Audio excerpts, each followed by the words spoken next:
Welcome to your first asynchronous online Friday class.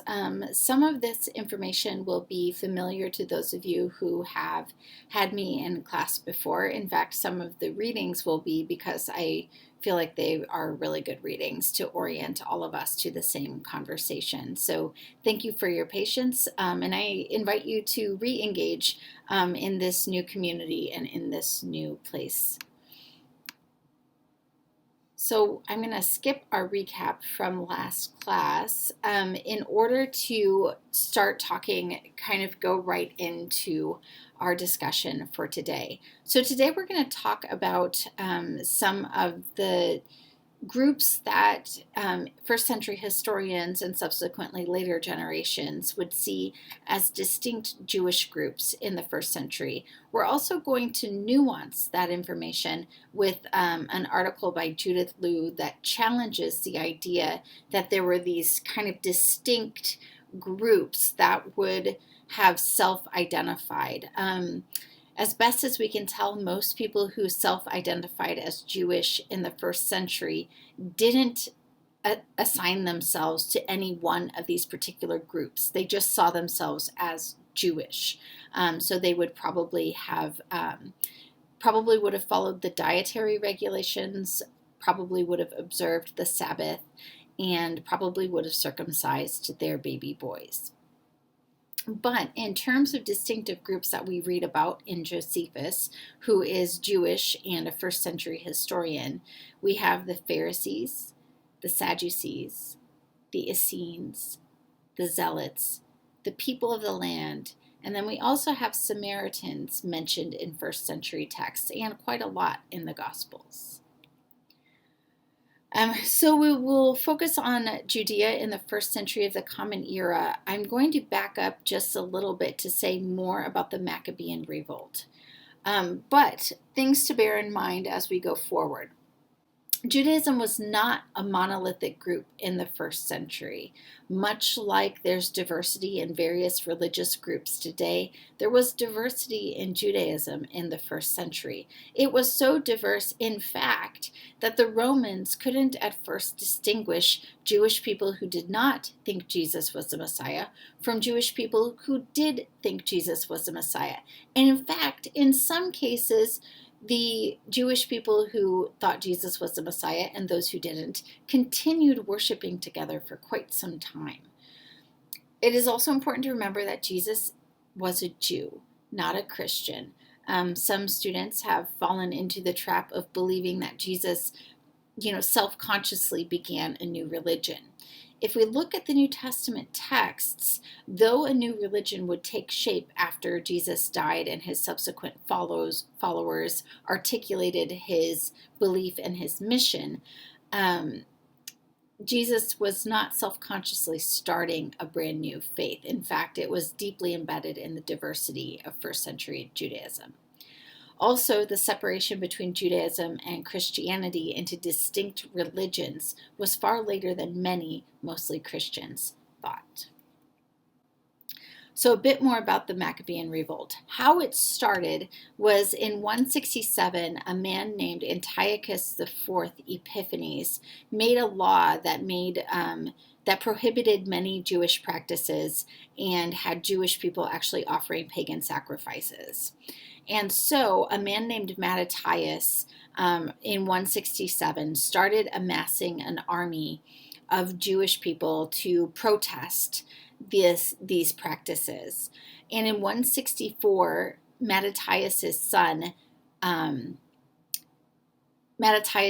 Judas, who is nicknamed Maccabeus, where we get the word Maccabean, led a revolt that successfully took the temple and took back over Jerusalem. And Jerusalem being the capital, if you take the capital, you typically take the region.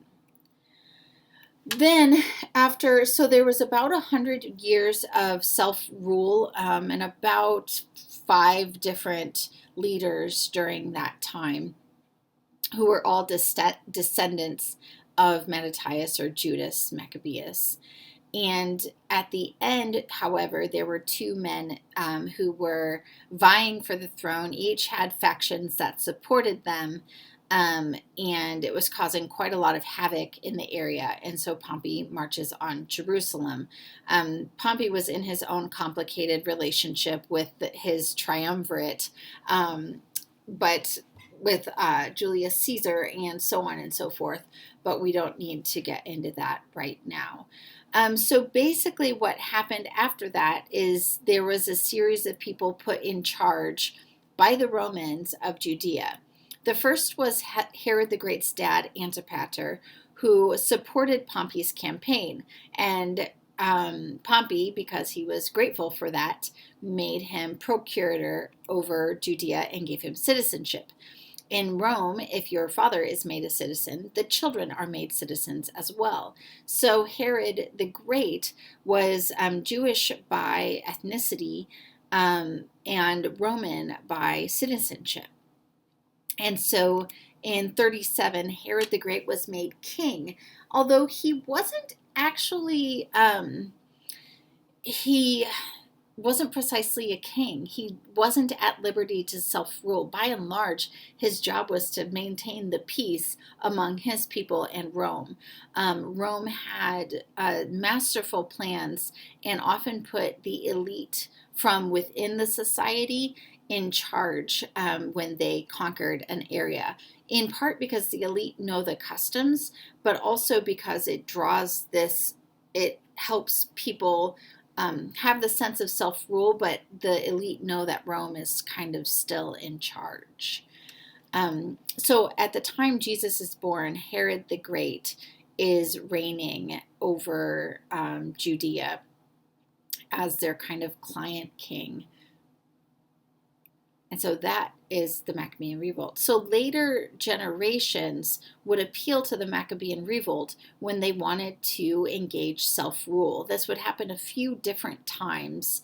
It would happen during the Jewish and Roman War, which lasted from around 64 of the Common Era up until 70 of the Common Era. And it happened again in the Bar Kokhba Revolt, which happened around 117 of the Common Era. All right.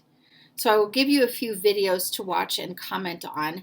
And now I'll share some of the distinctive practices of the Jewish groups. So our sources are Josephus and the New Testament and rabbinic materials. So in terms of their core beliefs, they believe that the righteous people are resurrected or raised from the dead. They believe in the law, which is the Torah, the first 5 books of the Hebrew Bible, but also they affirm the rest of the Hebrew Bible as well. This will make sense in a moment when I make a distinction. They believed in both free will and fate, so some things are done out of human choice and some things are kind of designed for you ahead of time. They're the only group to survive after the temple was destroyed in 70 of the Common Era, and likely were comprised of groups that made up Rabbinic Judaism. How we know this is the theology of Rabbinic Judaism is quite similar to what we have in Pharisaic texts. Sadducees, our sources are the same. They did not believe in the resurrection. So we'll notice that some of these debates around resurrection were presented as a debate among Jewish people. They regarded only the Mosaic Law as authoritative, so only the first 5 books of the Old Testament, which is part of why they don't affirm the resurrection of the righteous, because it's not mentioned in the first 5 books of the Bible. And they did not believe in fate, only human choice, meaning if you landed yourself in a bad situation, it was because you made a series of decisions to land you there. And after 70, we don't hear about them. The temple is destroyed, and the Sadducees are most closely aligned, as best we can tell, with the temple elite. So the Essenes, our sources are Josephus and potentially the Dead Sea Scrolls. They believed in the resurrection of the righteous. They had strict law observance. They regarded the aristocracy and those connected with Rome as corrupt, And so they were kind of a separatist group. They were ascetic, and some were celibate. The ascetic just means they have a particular set of practices, often involving dietary restrictions. And one group probably formed the community at Qumran, which we won't have much time to talk about this semester, but it was a group of people who were dedicated to preserving texts near the Dead Sea. We don't hear much about them, and we don't know much until 1947 when the Dead Sea Scrolls were discovered, and we learned about this whole people group in 1947, which is super recently in terms of biblical studies. The sources we have for the Zealots and the Sicarii are Josephus. They're much like the Pharisees regarding their theology. They were opposed to those who were in cahoots with Rome, much like the Sadducees, or much like the Essenes, They opposed paying taxes and were actively involved in the Jewish War from 66 to 73. And some died at the Battle of Masada in 74 CE. Masada is just north of the Dead Sea. And after 70, we do not hear about them. The Sicarii are assassins among the Zealots. And finally, we have the people of the land, which was the largest Jewish group. They included farmers, day laborers, and often peasants. They could be from city or country, and they didn't have any membership in the parties that I just listed. They still identified as Jewish and kept many Jewish customs. So before World War II, the ways in which Jewish belief and practice was described was basically based on the New Testament. And the New Testament has the point of the New Testament is to talk about Jesus. And so in many ways, the New Testament does not give us a nuanced picture of Judaism in the first century. And in that way is somewhat inaccurate to how it portrays the Jewish people. Especially in terms of the relationship between Jewish people and the law. Some, especially in Christian circles, saw Jewish people as keeping the law as like a sort of like punishment or a punitive thing, where they had to keep the law in order for God to love them. That after studying Jewish groups from the first century, that is hugely inaccurate. So after World War II, people started re-examining the portrayal of Jewish people and Judaism. And what they discovered when they started not just taking the New Testament at its word is that the picture is much more nuanced, and the idea of keeping the law was more to remain in a proper relationship with God, and that there were mechanisms, that it was a deeply gracious and forgiving religion as opposed to one that was legalistic. We really don't have a lot of indications that it was a legalistic religion any more than Christianity, for example, would be. And recently in the 21st century, some of these views have even gained more nuance. So you'll talk in your groups how Judith Liu challenges the prevailing portrayals of these groups.